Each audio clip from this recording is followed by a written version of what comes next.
পূর্ণেন্দু কর্ত্রীর সেই গল্পটা।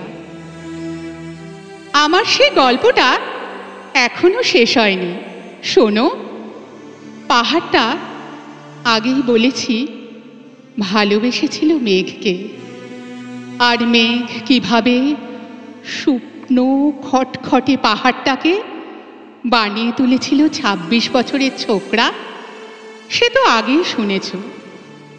সেদিন ছিল পাহাড়টার জন্মদিন।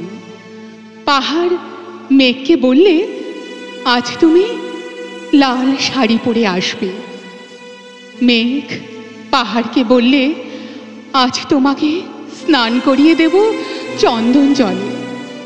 ভালোবাসলে নারীরা হয়ে যায় নরম নদী, পুরুষেরা জ্বলন্ত কাঠ।